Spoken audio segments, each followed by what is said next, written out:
Y ya estamos de vuelta aquí en Habla Melilla, donde los protagonistas, los melillenses, van a ser los que nos cuenten qué está pasando en la ciudad y cómo lo están viviendo ellos. Y uno de los temas candentes de esta semana y la pasada es esa vuelta al cole que no sufren solo los más pequeños, sino también sus familias, el profesorado y en general toda la ciudad. 21.000 alumnos de primaria, infantil, secundaria y FP han vuelto a las clases entre estas 2 semanas. Lo han hecho también en la universidad estos últimos días. Y hoy sus protagonistas, que los tengo aquí a mi lado, nos van a hablar un poquito cómo es este inicio de curso. Bueno, bienvenidos, Higinio Rodríguez, miembro del secretariado de SATESTES, Antonio Aguilar, profesor del Colegio Enrique Soler, y José Luis Villena, presidente del AMPA del Colegio León Sola. Muchísimas gracias por estar hoy con nosotros, darnos este huequito. ¿Cómo habéis empezado este curso? Supongo que ya arrancando, primeras sensaciones, ¿cómo lo estáis viviendo? No sé si aquí un profesor que ha vuelto de esas vacaciones de verano nos puede contar cómo están siendo esos primeros días para los alumnos y también para los profesores. Bueno, yo realmente no me he ido. O sea, he estado de vacaciones, pero en el colegio en el que particularmente trabajo yo, pues la actividad es constante. Diversa, porque tenemos otro tipo de actividades también que tenemos que ir preparando durante el verano.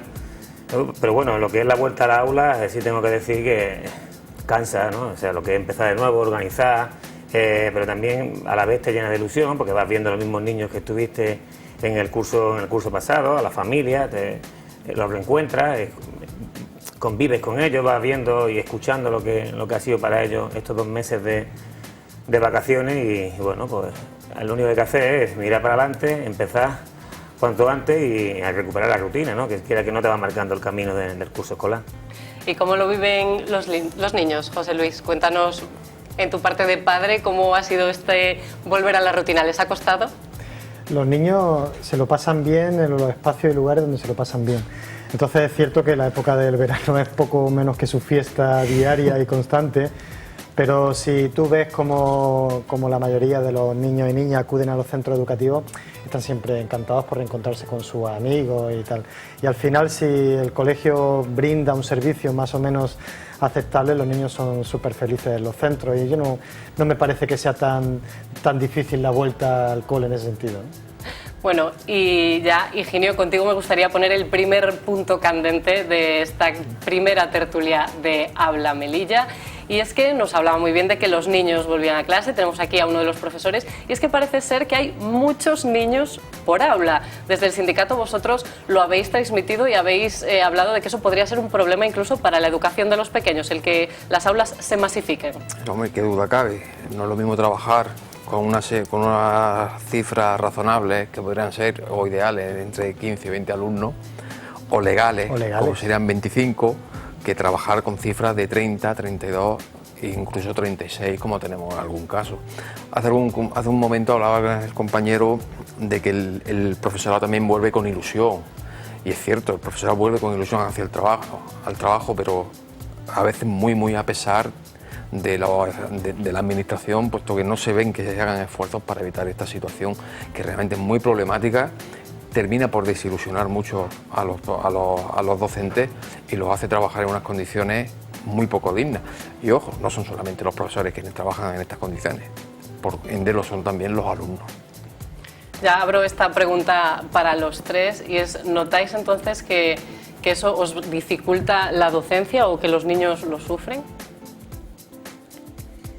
El tema de la ratio elevada, personalmente nosotros en el colegio lo llevamos sufriendo muchos años. O sea, aulas con 32, con 33 niños, pues lo hemos tenido. Realmente el espacio del aula se ve muy reducido. El tema de mobiliario, de tener que meter más sillas, tener que meter más mesas, las mochilas, todo eso te va reduciendo. Quiera que no, eso provoca una situación de estrés a lo mejor en el niño que se nota a la hora de tener al niño quieto o intentar mantenerlo tranquilo en el aula, ¿no? Porque realmente cuando tú llegas a clase ves todo, no el caos, pero sí un cierto desorden que a lo mejor podría ser mejor si hubiera menos niños. Pero la situación es la que hay y yo creo que la única forma que se puede combatir pues es echando para adelante, intentando ser ingenioso o intentando crear estrategias o herramientas que te ayuden y por los niños pues intentar que eso vaya lo mejor posible. O sea, la ratio, o sea, a todo el mundo le encantaría cambiarla, la situación, pero es la que tienes delante. ¿Pero creéis que Melilla es un punto más problemático en tema de ratio que el resto de España? O sea, tenemos la tasa de natalidad más alta de Europa y aquí no se han construido centros educativos y ahora estamos tomando como herencia pues, la planificación que se ha tenido. Que sea más o menos compleja o problemática es una cuestión. La otra cuestión es que no hay ninguna profesión en la cual hubiera un exceso de personas a atender, como ocurre en el tema de la infancia. Y a nosotros nos preocupa mucho porque la infancia es uno de los grupos más fácilmente vulnerables dentro de la escala social y es la que siempre acaba soportando las decisiones que toman los adultos. Lo vemos en el tema de movilidad. Melilla se ha convertido en una ciudad muy poco amable para el niño, para la niña, las personas con algún tipo de problemática a la hora de su desplazamiento. Y el hecho de la ratio, yo estoy seguro que esto no ocurriría en otro lugar. Que si a un médico o una doctora en el hospital comarcal le pusieran casi el doble, porque ha dicho Higinio antes el tema de la legalidad. En Austria, en educación primaria hay 12 niños por aula y en educación infantil hay 18. Claro, después cuando hacemos los rankings PISA y todo esto que nos gusta tanto y vemos la diferencia, es que es casi el doble de los niños. Y por más ilusión que se le debe pedir y tal, es que son unas condiciones que son muy problemáticas. Imagínate que tienes que darle de comer al espíritu, digamos, de muchos más niños de los que corresponden. Sabemos también lo que suponen en un espacio reducido, Higinio hablaba de las dimensiones de los nuevos centros educativos, para la convivencia de los niños, para el propio comportamiento, el hecho de estar en un aula masificada, donde aumenta el calor, donde el otro está demasiado cerca para poder expresarse, los espacios, digamos, deportivos, los espacios relacionados con la educación física, que son a todas luces insuficientes. Entonces nos encontramos en una situación de una población de Melilla que no ha dejado de crecer a nivel de infancia y que no ha tenido la respuesta a nivel de infraestructura educativa en todos los últimos años. Y eso es una realidad que por más parches o más ideas que se puedan proponer está ahí presente y dificulta y perjudica mucho. Un aspecto que es central. Todo lo que no hagamos ahora en pos de la infancia, después lo acabaremos pagando. Todo lo que se problematiza de que es caro mantener una sanidad demasiado elevada o que hay conflictividad social o lo que sea, todo eso la educación lo quiere arreglar o quiere intentar poner su granito de arena desde que son pequeños. Si van pasando los días, van pasando los meses y los problemas se suceden, va a ser muy complicado y después a estos niños y niñas que no estamos tratando bien le pidamos responsabilidades de adultos ímprobos y democráticos, ¿no? Nombrabas el informe PISA, del que solemos salir muy mal parados, la verdad, y nos comparábamos con otros países. Y en Melilla tengo que decir que una de las cifras que más me ha chocado es la de abandono escolar. Sí.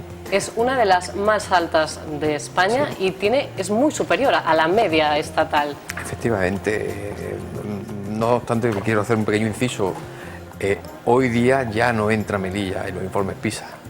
Precisamente, quizás, yo no sé si alarmados por los datos que se daban, el propio ministerio no lo mete, ¿no? Y respecto a... ¿Qué es lo que me has preguntado? Al abandono escolar. El abandono escolar temprano, las cifras que se daban en Melilla, no tengo ahora yo el dato concreto, pero sí es cierto que son de muy elevados, muy por encima de la media del conjunto. Superaban casi 10 puntos, sí, la cifra estatal. Por encima del conjunto de la media del Estado, ¿no?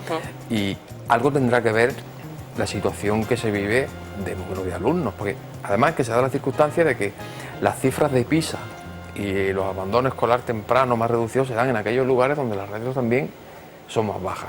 No digo que sea el único factor, pero que probablemente sí que sea determinante. Y hablando antes de lo que comentaba, de que muchos alumnos y pocos profesores, es que la media de alumnos por profesor que tiene Melilla es un 12,7% mayor que la media del Estado. Y lo que es más grave, es un punto mayor de lo que era hace 2 años. Es decir, no solamente es alta, sino que va creciendo.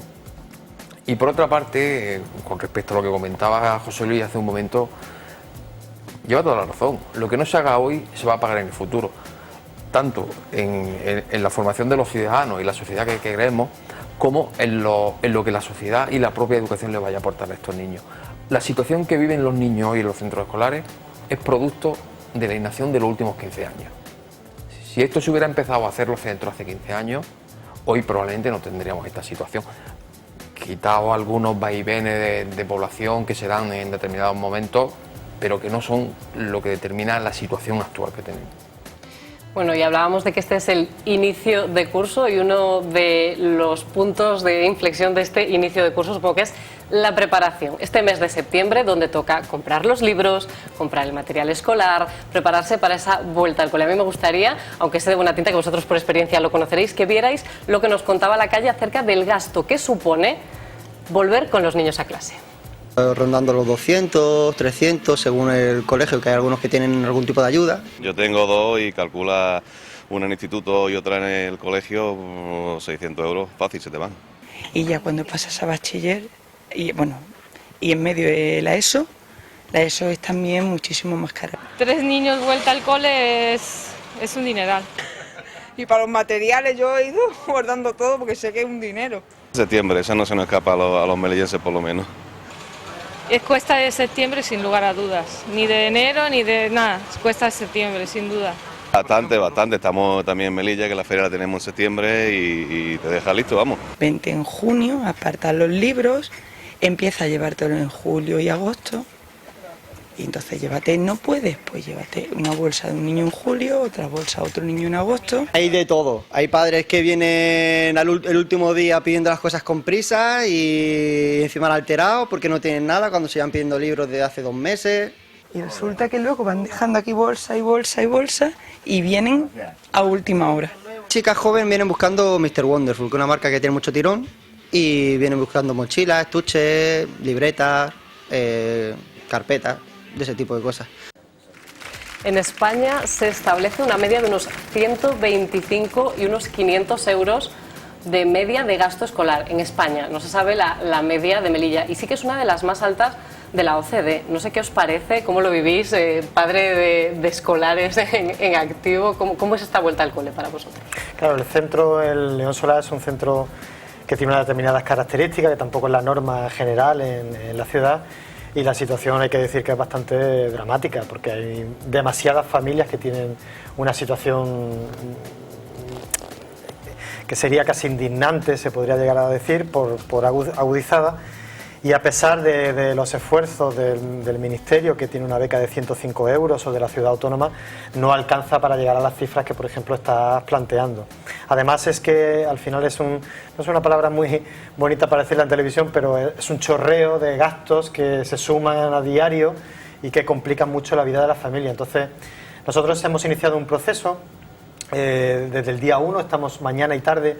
Hemos estado 20 días rellenando becas, hemos rellenado más de 200 becas y nos encontrábamos con familias que venían sin empleo, padre y madre, con 5 o 6 chiquillos y que decían, bueno, ¿y la beca cuándo me la van a ingresar? Porque no tengo absolutamente nada. Entonces hemos empezado distintas campañas de intentar recoger material escolar para intentar compensar un poco esa desigualdad que hay. Lógicamente no es la norma general de Melilla, pero sí es cierto que existen muchas familias que no son capaces de afrontar los gastos escolares. Entonces, si tenemos en cuenta que la Constitución dice que tenemos una serie de derechos con respecto a la educación, tenemos que decir que no se cumplen.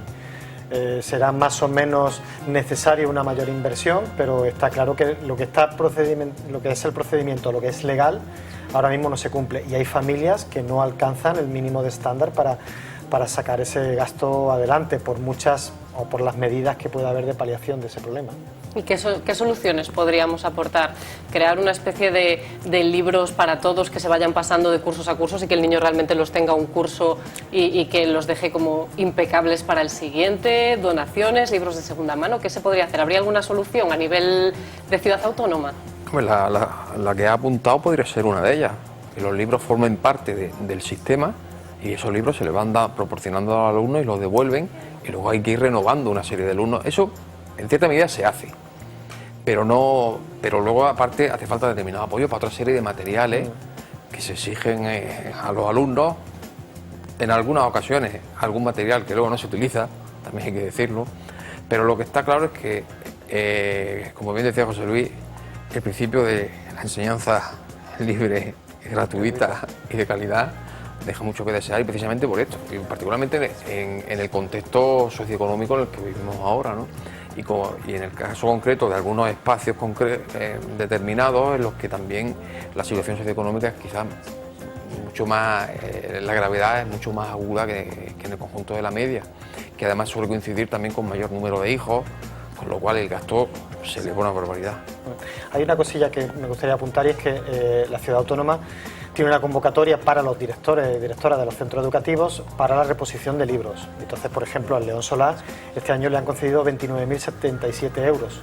Distintos centros van haciendo sus peticiones con respecto a los libros, pero como él decía, hay muchos otros materiales que hay, todos los docentes dan una lista de materiales con respecto a los niños y a las niñas, y hay familias y hay niños y niñas que lo pasan muy mal porque no son capaces de corresponder con esa lista adicional que se le ha podido dar. Nosotros hemos iniciado una serie de medidas como solicitarle, por ejemplo, a los docentes que las peticiones de material se realicen trimestralmente y no anualmente, para todo aquello que sea divisible, como un paquete de folio o lo que sea, porque es un gasto que al principio de 50, de 60, de 70 euros que no pueden asumir, ¿no? La denominada, que decían ahora, cuesta de septiembre, que ya es más difícil que la de enero, ¿no? Así bueno. es. Y otro de los puntos de este inicio de curso, que ahora quizás no es el más elevado, porque bueno, los chicos están empezando, están volviendo a repasar todo lo de los años anteriores, que sí que es verdad que el verano pues parece que se nos olvida siempre un poco, pero empiezan los deberes, empiezan a tener que trabajar en material nuevo, tener que aplicarse y tener que llevarse trabajo a casa. Y es un tema que, a pesar de que llevamos toda la vida haciendo deberes, cada vez más se habla del número de horas que deben pasar los chavales haciendo deberes. No sé si tú, Antonio, como profesor, nos podrías explicar un poco cuántas horas deben ellos pasar. Nos habla de que España tiene una media de 4,7 horas semanales de chavales haciendo deberes fuera de las clases, y que es 1 hora y media más que la media de Europa. Volvemos también siempre como a lo negativo, parece ser estar por encima. Sí.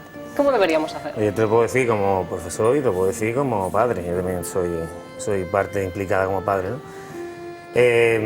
Orientaciones para que los profesores o los maestros nos mandemos tareas para casa, las llevamos teniendo hace ya varios cursos. Te encuentras con la problemática, y cuando tú haces una reunión y tú le planteas esto a tus familiares, a tus padres, a los que tú tienes a su hijo 5 horas diarias, y le planteas que no le va a mandar tareas, ahí se hacen varias subdivisiones. Los padres que quieren que le manden muchas tareas y los que están de acuerdo con lo que dice el profesor, y otros que dicen que, bueno, que siempre hay que buscar un término medio. Si mandas muchas tareas, eres muy malo. Si mandas pocas, eres muy vago. Y entonces siempre tienes que intentar utilizar el sentido común y sobre todo utilizar el criterio del maestro. Lo mejor sería trabajar en el aula con el maestro de apoyo, y lo que tú puedas hacer en la clase, supervisar por ti, y si hay algo, yo digo lo que nosotros hacemos, y si hay algo que te deja por terminar, pues te lo puedes llevar. O sea, mandar tareas extras siempre se ha hecho. Siempre se ha hecho. Yo considero que tampoco hay que tener niños 24 horas trabajando. En el día a día pues te van contando experiencias de padres que dejan a los niños hasta las 12 de la noche haciendo la tarea porque el niño tiene miedo al día siguiente al maestro y porque tiene que terminarla. Hasta ese punto yo creo que tampoco hay que llegar, pero tener un poquito de responsabilidad, hacer algo por la tarde, porque realmente el niño, ¿a qué dedica la tarde? A jugar baloncesto, a jugar al ordenador, un poquito de reforzar los contenidos que se han podido dar en clase, pues yo creo que tampoco es contraproducente. Mucho ni poco, o sea, sentido común, y que los padres también vayan pudiendo seguir mediante esas tareas que tienen en casa, pues cómo va su hijo, hablar con ellos, compartir, o sea, está un poco de tiempo del día a día en esta sociedad tan sedentaria que tenemos, pues bueno, por lo menos compartir esa experiencia que hemos tenido todos. Mi padre también han sido maestros, y es muy difícil tener a un padre maestro que te va guiando, porque lo tienes por la mañana y lo tienes por la tarde.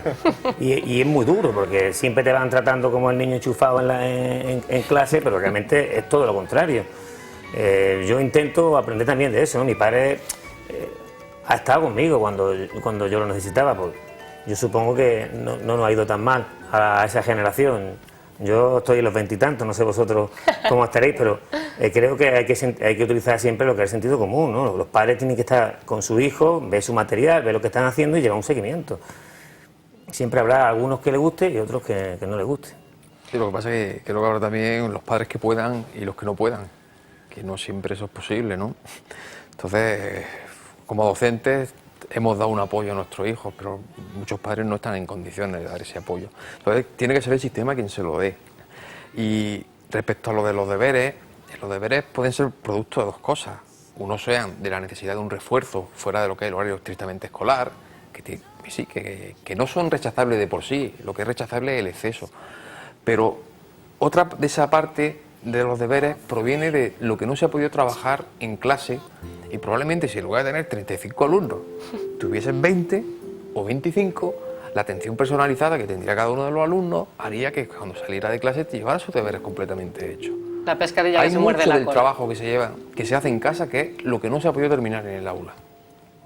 Yo estoy radicalmente en contra, para que haya todas las opiniones en la tertulia. El idioma principal de la infancia es el juego, y la infancia lo que necesita es jugar. Pasan 5 horas en los centros educativos. En mi opinión, y es una opinión que es muy discutible, porque yo te estoy escuchando y me resulta totalmente sensato lo que estás diciendo, ya pasan los niños suficientemente tiempo en cuestiones académicas que después, cuando nos hacen el informe PISA, vemos que tampoco es que esté dando demasiados resultados, y los niños necesitan ese espacio de libertad, ese espacio incluso de aburrirse, de buscar nuevas metas, de buscar nuevos retos en actividad física o en actividad cultural o en otras muchas cosas, y más cuando son un poquito más pequeños, que se acuestan un poquito antes. Niños y niñas que a las 8, a las 7, entre baño, entre cena y irse a la cama temprano, es que la tarde estamos hablando al final de 2 o 3 horas. Y hay muchos niños que lo pasan muy mal, y hay muchas familias en determinados colegios de Melilla donde la tarea por la tarde es mucho más acentuada, donde me dicen los padres, es que estamos agobiados porque tenemos que estar toda la tarde encima. Y ahí es lo que decía Higinio, que tanto por el nivel socioeducativo de los padres como del tiempo que pueden tener, al final es una carga familiar donde un momento de compartir tiempo con tu hijo, tu hija, en un parque, en una biblioteca, si tuviéramos más en Melilla o cualquier cosa, pues se convierte en niño acaba la tarea, que al final es muy contraproducente. Estamos hablando que en los centros últimamente se viene trabajando, o se pide que se trabaje por competencias. Entonces habrá niños y niñas que necesiten un poco más, un poco menos, pero esto es especie de pan para todos. O de la página 25 del libro a la página 35 del libro para mañana. A mí me parece que es un comportamiento que respeta muy poco a la infancia, ¿no? Esto de pan para todos, y a todo el mundo que haga 25 cuentas. ¿Por qué? Porque la letra con sangre entra y hay que incidir mucho en esto, ¿no? Entonces, entendiendo lo que decís y estando en parte de acuerdo, yo ante la duda prefiero que el niño y la niña pueda tener algo de espacio de libertad para elegir por las tardes qué es lo que quiere hacer. Ni demasiada tarea, ni ese horario de actividades extraescolares estresante que al final pues acaba convirtiendo lo que debería ser un placer en otra obligación más. Bueno, nos hablabas de qué hacer con los niños por la tarde, y ese es otro tema que también me gustaría tratar con vosotros. Y es que parece ser que si los deberes son un punto de controversia entre unos y otros, ahora las actividades extraescolares también. Y es que si el niño los lunes va a inglés, los martes va a fútbol, los miércoles va a música, al final el niño se estresa, tiene demasiadas actividades, necesita ese tiempo para aburrirse, como decías tú, José Luis, ¿o es bueno incentivarlo con algo más que el parque y las consolas? No sé qué me podríais decir. Vamos, yo te puedo contar mi día a día. Mi mujer es profesora, ha salido a las 2:30 de trabajar y a las 4 estaba llevando a mi hija pequeña al baloncesto. José Luis le acaba de decir, o sea, muchas veces se transforma en una carga, no solamente para los niños, sino también para los padres, que tienen que estar como si fuera una obligación, llevando a una actividad para enganchar con la otra, en un horario muy definido, y en el que después el niño llega a casa destrozado, pero la madre y el padre más. Entonces, a mí me gusta mucho utilizar la palabra de sentido común o el término medio, porque siempre hay que buscar un equilibrio en este tipo de actividades. Lo de la tarea, ciertamente, pues bueno, hay que buscar su término medio, no manda mucha, o que el niño intente acabar lo que hay en clase con la ayuda del profesor, que sería lo ideal, que lo terminara todo y que tuviera por la tarde pues ese espacio de expansión personal para que el niño disfrute, como ha dicho él, para que el niño pueda desarrollar sus habilidades sociales con otros compañeros, de hablar, de compartir, de pelearse, de solucionar los conflictos y de todo eso. Pero lo que pasa es, claro, lo que olvidamos es que después de esa actividad viene otra, y después viene otra, y el padre siempre tiene que estar ahí, y yo creo que muchas veces se crispa a las familias por eso, porque el padre está pendiente, o el padre, la madre, la familia está pendiente del niño ese y tiene el reloj como el que más le impone. Adaptado a él. Claro, tengo aquí primero por este hijo, y tú imagínate a los que tienen 2 o 3 haciendo actividades distintas en varios sitios, en varios lugares. Es totalmente estresante. Yo muchas veces intento escabullirme por todos los medios. Espero que mi señora no vea la entrevista, pero es verdad que quien se ocupa de eso lo sufre mucho, porque claro, tú ves a tu hijo que se lo pasa bien, que quiere ir, y muchas veces, venga, pues hay que llevar, y vas con la lengua fuera, y llegan las 10 de la noche y ya está uno que no puede más. Pero existe ahora mismo ese padre que empuja prácticamente al niño a hacer actividades, que casi lo obligan a él, más que el niño diga, pues yo quiero ir a hacer, sino que lo manden. No sé si para sacarlo de casa, de manera positiva, o ya casi para librarse del chiquillo. Todas esas son posibilidades, porque claro, hay tantos casos como familia o personas haya, pero también está el de la proyección sobre el niño o la niña de lo que tú no fuiste.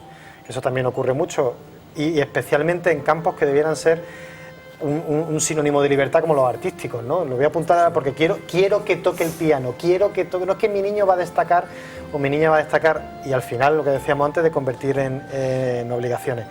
Y eso en pedagogía, en psicología, en sociología está muy claro, porque supone desconocer la propia naturaleza del niño y de la niña. ¿Cuándo surgen las respuestas creativas ante los estímulos? Cuando tú estás sereno, cuando estás tranquilo, cuando tienes tiempo de decidir, que tienes tiempo de equivocarte. No solamente lo organizamos a los niños, a las niñas la mañana, sino que también lo organizamos la tarde, algunas veces por cuestiones de la armonización familiar, pero otras cosas simplemente es por el prurito de decir, no es que quiero que mi niña se luzca en el baile de no sé qué cosa, y al final, insisto, le estamos faltando el respeto a la infancia en ese tipo de cosas. Y al final no queda demasiado claro que ni ellos sean más felices, ni aprendan más, ni aprendan mejor, ni nada de eso. Hay muchos ejemplos de muchos sistemas educativos que están montados de una manera totalmente diferente y que cuando se evalúan determinados aspectos están por encima de nosotros, de nosotras. Igual sería cuestión de aprender un poco más y de no pensar que el adulto tiene todas las respuestas para lo que necesita la niña y el niño, ¿no? Darle un poco más la libertad a los pequeños, no sé si... No, pero quizá también hay una serie de disciplinas, de hobby, de enseñanzas artísticas, que son las que tendemos a darle a los alumnos en esas actividades extraescolares, la propia actividad deportiva, que quizás lo que debieran es estar mucho más incardinadas dentro del propio sistema educativo. ¿Para qué? Para que las propias necesidades y capacidades que tuvieran los alumnos se satisficieran dentro de lo que es el horario escolar, y que luego el resto fuese horario de ocio, como bien ha dicho él, para aburrirse, para pelearse con un amigo, o para simplemente jugar, o pasarlo con la familia. Pero como alguien ha apuntado, no recuerdo quién ha sido, probablemente otro de los problemas que llevan en ocasiones a arrojar a los niños y niñas a la fauce de las actividades extraescolares sea la conciliación de la vida laboral y familiar. Porque aparte de que son un problema al tener que estar para arriba y para abajo con unos y con otros, en algunos casos es también el momento en el que puedes dedicarte a tus cosas, entre comillas, o a las cosas de la casa, o a las cosas de la casa, o incluso gente en su horario laboral. No sé, bueno, ya veíamos que tú nos contabas que es bastante complicado organizarse, esa conciliación de la vida laboral y familiar. ¿La habéis conseguido, no? En proceso. Se aprende con los años, supongo, a organizarse. Sí, sobre todo también viendo un poco las necesidades. Uno siempre dice como padre madre que quiere lo mejor para la infancia, ¿no? Pues un poco eso, intentar escuchar cuál es su ritmo, qué es lo que necesitan los niños y las niñas, e intentar adecuar todo en la cuestión que hay. Y para eso él hablaba, por ejemplo, de hasta qué punto el sistema educativo ha centrifugado fuera de las aulas aspectos que son esenciales, como la educación artística, la educación musical, la educación física, que está demostrado, bases biológicas, hormonales, de muchos sentidos, su importancia para el aprendizaje, y lo estamos centrifugando, y eso puede necesitarse que vayan por las tardes. pero además supone el hecho de que la infancia acaba no teniendo infancia, porque acaba metiéndose en ser unos adultos en miniatura para que desarrollen esos tiempos. Si además no es bueno para la familia, al final es un caos. Y yo esto lo relaciono con lo que dije al principio de la tertulia, el tema de cómo está configurada la ciudad con respecto a la infancia. Él ponía mucho el énfasis en que tengo que llevarlo.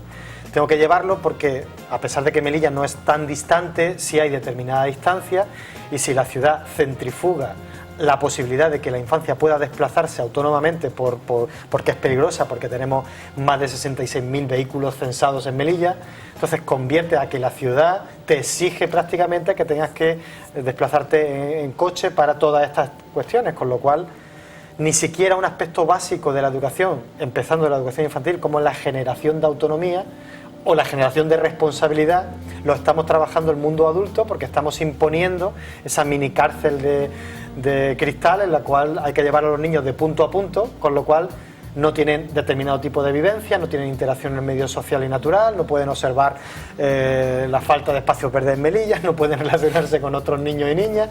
Y claro, complicado. Es que los adultos nos hemos arrogado una responsabilidad que la estamos ejerciendo regular, ¿eh?